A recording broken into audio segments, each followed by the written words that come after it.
Okey, macam mana TM nak buat report issue? Pergi ke menu Tegamat, report issue Tegamat. Report issue.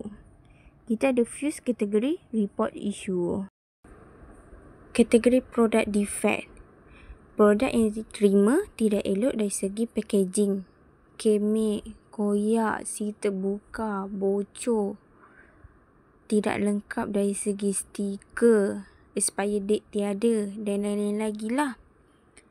TM wajib membuat report sebelum menekan button delivered. Selepas tekan delivered, TM boleh meletakkan kuantiti produk yang rosak di dalam stok letak di kedai.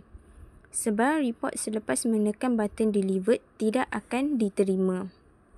TM wajib mengisi nombor restock order dan TM juga wajib attach gambar produk yang defect.